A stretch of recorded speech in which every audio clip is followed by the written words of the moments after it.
নমস্কাৰ প্ৰিয় দৰ্শক, মই এষ্ট্ৰলজাৰ ডক্টৰ মঞ্জুশ্ৰী আপোনালোক সকলোকে মোৰ ৰাশিফলৰ অনুষ্ঠানটিলৈ স্বাগতম জনালোঁ। আজি 1947 শকাব্দৰ ভাদ মাহৰ 26 দিন শুক্ৰবাৰ, ইংৰাজী 12 ছেপ্টেম্বৰ। আজিৰ দিনটোত সূৰ্য উদয় 5:10:41 আৰু সূৰ্য অস্ত 5:28:59। তিথি কৃষ্ণা পঞ্চমী তিথি। আজিৰ দিনটোত যিসকল জাতক জাতিকাই জন্মগ্ৰহণ কৰিব তেওঁলোকৰ মেঘ ৰাশি, ক্ষত্ৰিয় বৰ্ণ, মতান্তৰ, বৈশ্য বৰ্ণ, মনুষ্যগণ, হাতীৰ অস্থি, মহেন্দ্ৰ যুগ, অষ্টোত্তৰ 72 শুক্ৰৰ দশা। যিয়ে নহওক, এইখিনিতে মই ৰাশিফল ক'বলৈ লৈছোঁ। প্ৰথমতে মেঘ ৰাশিৰে ৰাশিফল ক'বলৈ আৰম্ভ কৰিছোঁ।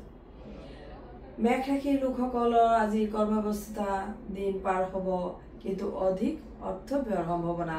সেয়েহে আৰ্থিক ঋণ আজি দিনটোত অনুদান নকৰিব আৰু আৰ্থিক অকণমান খৰচৰ পৰা আপুনি বিৰত থাকিব। আজিৰ দিনটোত সকলো আপোনাৰ ঘৰৰ সকলো সদস্যই মিলি অকণমান শিৱনাম জপ কৰিব, তেনেহ'লে আপোনাৰ যি অশুভ সময় সেয়া হাম কাটিব।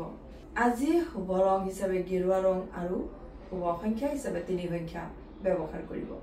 এইবাৰ বৃষ ৰাশি, আজি কৰ্মব্যস্ততা বাঢ়িব আৰু কৰ্মৰতা মহিলাসকলৰ বাবে দিনটো অত্যন্ত গুৰুত্বপূৰ্ণ।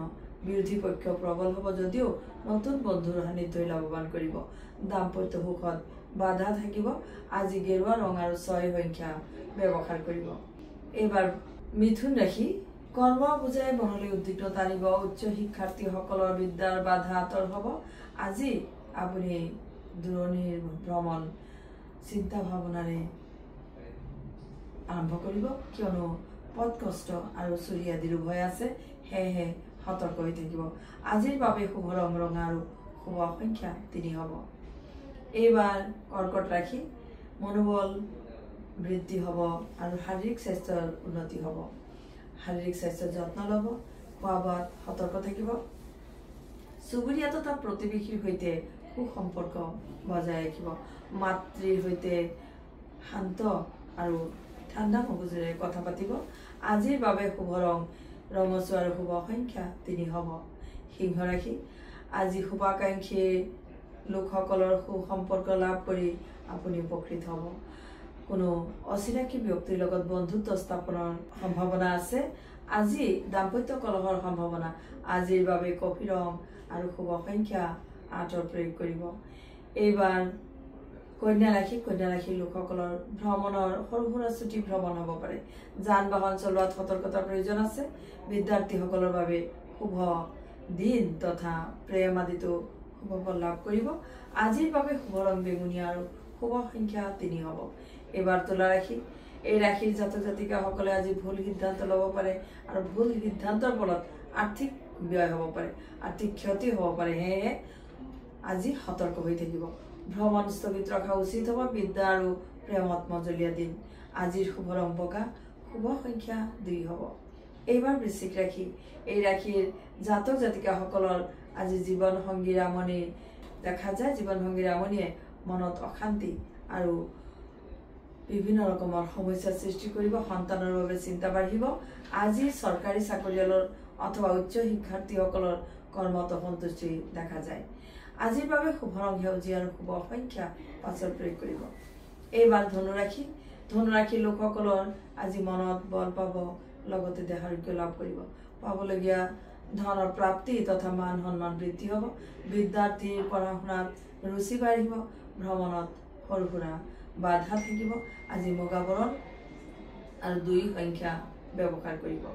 এইবাৰ মকৰ ৰাশি, এই ৰাশিৰ জাতক জাতিকাসকলৰ স্বাস্থ্যৰ উন্নতি হ'ব। লগতে সৰু সুৰা ভ্ৰমণ বা আধ্যাত্মিক চিন্তা মনলৈ আহিব। আধ্যাত্মিক বা ধাৰ্মিক স্থানত আপোনাৰ সৰু সুৰা ভ্ৰমণো হ'ব। ধাৰ্মিক স্থান আপুনি ভ্ৰমণ কৰিলে মানসিক শক্তি বৃদ্ধি পাব, কিন্তু মাতৃৰ স্বাস্থ্যৰ বাবে চিন্তা থাকিব আৰু স্বাস্থ্যৰ যত্ন ল'ব মাতৃৰ। বিদ্যাৰ্থীসকলৰ বাবে শুভ দিন আৰু শুভ ৰং বেঙুনীয়া, শুভ সংখ্যা 3 হ'ব। এইবাৰ কুম্ভ ৰাশি, এই ৰাশিৰ জাতক জাতিকাসকলৰ ব্যক্তিত্বৰ মানসিক মনোবল বৃদ্ধি পাব, কিন্তু হঠাৎ ভুল সিদ্ধান্তত উপনীত হ'ব পাৰে।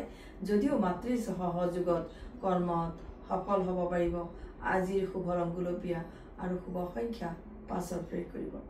এইবাৰ শেষত ৰাশি চক্ৰৰ শেষত ৰাখি মীন ৰাশিৰ কথা কৈছো। ঘৰুৱা সুখ শান্তি বৃদ্ধি পাব, লগতে নতুন কৰ্মৰ যোগাযোগে সুখী কৰিব।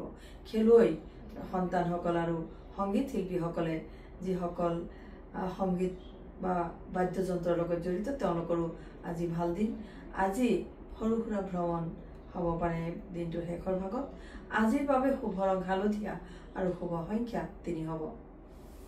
প্ৰিয় দৰ্শক, কোনোবাই যদি মোক লগ কৰিব বিচাৰে তেনেহ'লে এই স্ক্ৰীনত দিয়া নম্বৰত যোগাযোগ কৰিব, আৰু যদি আপোনালোকে অনলাইন বা অফলাইন চাব পাৰে তেনেহ'লে এই নম্বৰতে চাব পাৰিব।